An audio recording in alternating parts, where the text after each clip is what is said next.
दोस्तों, बाल विकास एवं शिक्षा शास्त्र के इस अंक में हम आपके साथ लेकर आए हैं समाजीकरण के कारण। समाजीकरण किन किन कारणों के कारण बालकों में उत्पन्न होता है, क्यों वो समाजीकरण की भावनाओं से प्रेरित हो जाता है। समाजीकरण के संबंध में प्रमुख रूप से दो कारकों का महत्व है। सबसे पहला कारक हम देखेंगे कि मनोवैज्ञानिक कारक।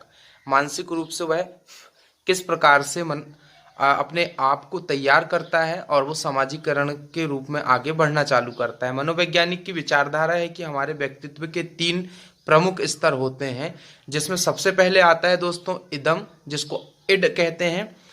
अहम, ईगो, परम अहम, सुपर ईगो। सबसे पहले वो मैं पे आता है, फिर उसके बाद अपने अहम, जिसको ईगो कहते हैं, फिर परम अहम की तरफ। जब अहम उसका बढ़ जाता है तब वो परम अहम सुपर ईगो की तरफ अग्रसर होता है, जिसमें समाजीकरण उसकी भावना विकसित होना चालू हो जाती है। व्यक्ति का परम अहम समाजीकरण की प्रक्रिया में सहयोग देता है। इसका कारण यह समाजीकरण का प्रमुख कारक है। परम अहम परम अहम की विचारधारा व्यक्ति के अंदर सामाजिक चेतना, सोशल कॉन्शियसनेस उत्पन्न करती है तथा समाजीकरण हेतु सामाजिक चेतना बहुत ही आवश्यक है। समाजीकरण के लिए जो सामाजिक चेतना है वो बहुत ही आवश्यक है, ऐसा माना जाता है। दूसरा कारक यह है समाजीकरण के कारण में सामाजिक कारक। समाज शास्त्रियों का विचार है कि समाजीकरण के दो प्रमुख कारक और हैं, जैसे जैविकीय भौतिक वातावरण, सामाजिक सांस्कृतिक वातावरण। जैविकीय भौतिक वातावरण का मतलब सीधा सा हम ये ले लें कि वह किस प्रकार से अपने जेनेटिक रूप से, अपने इमरजेंट लेवल, जैसे भौतिक में वो दिखने में कैसा है, जेनेटिक रूप का कैसा है, ये हो जाता है। सामाजिक सांस्कृतिक वातावरण का क्या मतलब होता है, अब उसको कौन से वो अपने कल्चरल एक्टिविटी में रहता है, कौन से रिलीजियस का है, वह सांस्कृतिक वातावरण उस पर निर्भर करता है, तभी उसी प्रकार की सामाजिकता उसके अंदर आने लगती है। सामाजीकरण या सामाजिक स्थानांतरण विभिन्न प्रकार के वातावरण में होता है, जैसे भौगोलिक, किस प्रकार का वहाँ क्लाइमेट है, सामाजिक, समाज किस प्रकार का गठन है वहाँ का, सांस्कृतिक, अब वह कौन से रिलीजियस में है, जैविकी, उसका जो जेनेटिक है वह किस प्रकार का जेनेटिक है। समाज शास्त्रियों ने समाजीकरण के कारकों को निम्नलिखित प्रकार से प्रदर्शित किया है। नंबर 1 है जैविकी भौतिक वातावरण और सामाजिक सांस्कृतिक वातावरण, जिसको हम इंग्लिश में कहें तो बायोफिजिकल इन्वायरमेंट और सोशियो कल्चरल इन्वायरमेंट। अब जेनेटिक ट्रांसफॉर्मेशन यहाँ से चालू होता है फर्स्ट में, जैसे देखें हम तो जेनेटिक ट्रांसफॉर्मेशन में होता है ट्रांसमिटिंग मैकेनिज्म, ऑर्गेनिक रिप्रोडक्शन। अपने माता पिता, अपने पूर्वजों से जो जेनेटिकली मिलने वाला उनके पास अपने बायोकेमिकल्स जो होते हैं बालकों में, वह होता है जेनेटिक ट्रांसफॉर्मेशन। अब सोशल ट्रांसफॉर्मेशन, जो भी नियम कानून रूल्स है वो ट्रांसमिट होता है सिंबॉलिक कम्युनिकेशन। सिंबॉलिक कम्युनिकेशन का मतलब एक सिंबल होता है, अलग अलग रिलीजियस का सिंबल होता है, वह बालक उसको देखता है और अपने आप में उस प्रकार से सोशल ट्रांसफॉर्मेशन अपने अंदर लेके आता है। इमरजेंट लेवल, बायोलॉजिकल जो लेवल होता है उसका वो बढ़ता है, जैसे इमरजेंट लेवल सोशियो कल्चरल में होता है, यहाँ पे साइंस इन्वॉल्व आ जाता है। फिजिकल में देखें तो साइंस इन्वॉल्व है, उसके genetically chemicals. Science involve study of socialisation, यह जब वह समाज का अध्ययन करेगा तब वहाँ पे साइंस और विज्ञान के तहत एक प्रक्रिया क्रमबद्ध रूप से साइंटिफिक रूप से सोशलाइजेशन मतलब समाज को वह पढ़ेगा, तब उसमें इस प्रकार की प्रक्रियाएं उत्पन्न होंगी। यहाँ इंडिविजुअल्स व्यक्ति है, ये व्यक्ति को बताया कि ये व्यक्ति में ये इस तरह सामाजिक सांस्कृतिक वातावरण से उसका डेवलपमेंट होगा, और ये जो बात बताई उन्होंने कि ये जेनेटिक उसको मिला हुआ है ऑलरेडी, और फिर वो अपने आप में क्या परिवर्तन लाता है आगे चलकर। आगे हम यह देखें, यह समाजीकरण का पूर्व स्तर है। ये समाजीकरण का पूर्व स्तर है जिसमें बालक अनुवांशिक रूप से माँ बाप से कुछ विशेषताएं ग्रहण करता है, ये जो जेनेटिकली बात बता रहे हैं। और जब जन्म ले लेता है बालक, उसके बाद समय व एक मनुष्य होता है तथा सामाजिक स्थानांतरण उसे सामाजिक प्राणी बनाया जाता है, ये होता है समाजीकरण। जब बालक जन्म ले लेता है उसके बाद की प्रक्रिया है, और जेनेटिकल उसके पहले की प्रक्रिया है।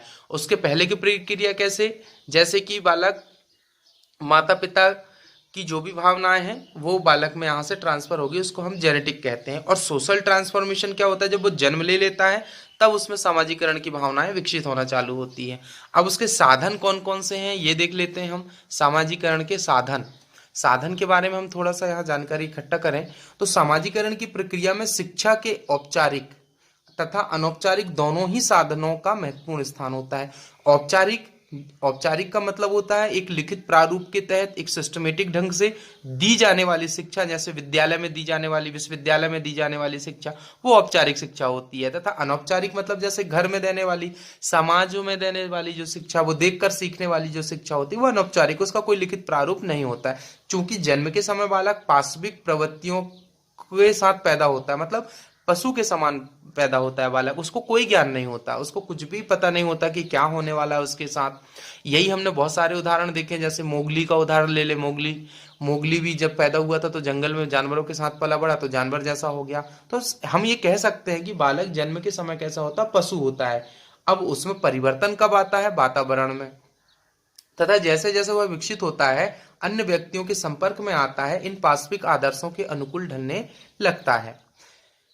परंतु यह सब बालक स्वयं नहीं करता, बल्कि समाज में विद्यमान विभिन्न इकाइयां उसे ऐसा करने को प्रेरित करती है।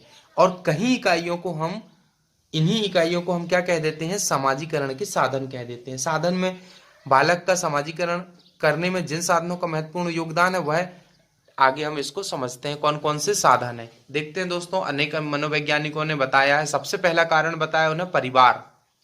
सबसे पहला कारण यहाँ पे हम जो डिस्कस करेंगे वो है परिवार, अभिभावकों का योगदान, जो उसको पालते हैं पोसते हैं, उसको बड़ा करने में अपनी भूमिका निभाते हैं, उसको कहते हैं परिवार। बालक परिवार में जन्म लेता है तथा समाज की इसी छोटी इकाई में उसका प्रथम साक्षात्कार होता है।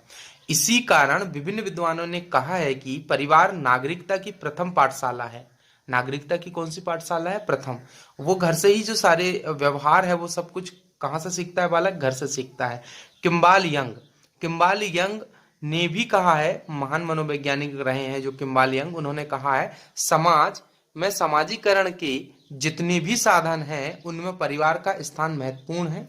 कमेनियस, कमेनियस ने भी कहा है कि बालक के प्रथम 6 वर्ष में घुटनों के साथ उसके विद्यालय, घुटने ही उसका विद्यालय होता है।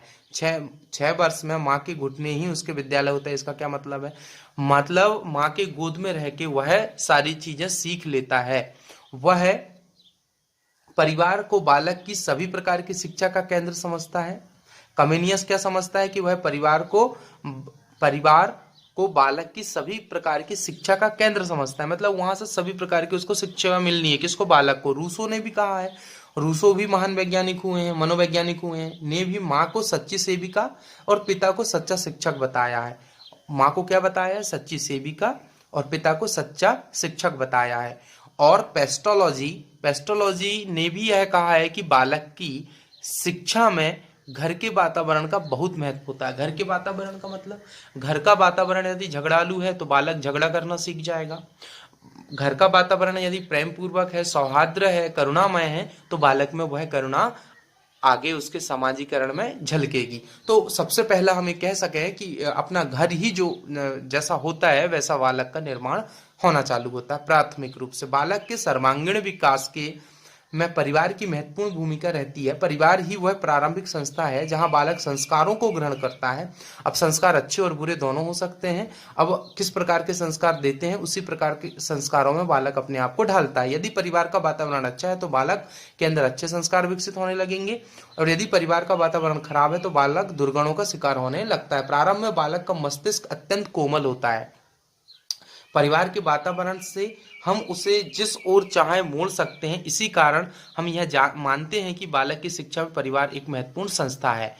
यदि उसको कोई अलग संगठन यदि उसको स्वीकार कर लेता है और लेके चला जाता है तो वो उस प्रकार से चाहे उसको जिहादी बना सकता है, चाहे कुछ भी बना सकता है, क्योंकि उसके दिमाग कोमल होता है। इसलिए जो देशद्रोही काम करवाने वाले लोग होते हैं वो बालकों को ही सबसे पहले शिक्षा के लिए पकड़ते हैं। पारिवारिक वातावरण में बालक को क्या अच्छा है एवं क्या बुरा है, इसका ज्ञान इस कारण कराया जाता है कि जिसमें बालक स्वयं को उसके अनुकूल ढालकर अपने व्यक्तित्व के सामाजिक पक्ष को विकसित कर सके। परिवार को इसी कारण सभी शिक्षा शास्त्री अनौपचारिक शिक्षा का महत्वपूर्ण साधन मानते हैं, और चूंकि परिवार एक ऐसा प्राथमिक समूह है जहां बालक को अपने जीवन का अधिकांश समय व्यतीत करता है तथा निरंतर रूप से कुछ न कुछ सीखता ही रहता है। परिवार का शिक्षा से प्रत्यक्ष संबंध ना होते हुए भी हम उससे शिक्षा के संबंध में कुछ अपेक्षाएं अवश्य रखते हैं तथा इन्हें ही हम परिवार के आवश्यक दायित्व अथवा कर्तव्य की संज्ञा देते हैं। अब हम यह देखने का प्रयास करेंगे कि परिवार के शैक्षिक दायित्व क्या क्या है तथा वह बालक के समाजीकरण में कैसे सहयोग दे सकता है। तो दोस्तों, हम आगे के अंक में शैक्षिक योग्यताओं को पढ़ेंगे कि परिवार के शैक्षिक दायित्व कौन कौन से हैं जो बालक के ऊपर वह समझाने का काम करेंगे, किस प्रकार से उसको सहयोग देंगे जिससे वो अपने समाजीकरण में आगे आ सके। तो दोस्तों, यह जो सीरीज है हमारे द्वारा चलाई जा रही है, आपको कैसी लगी? लाइक करें, शेयर करें, सब्सक्राइब करें, और अंत में आपके अंदर बैठे परमात्मा को प्रणाम करता हूँ। मेरा प्रणाम स्वीकार करें। धन्यवाद।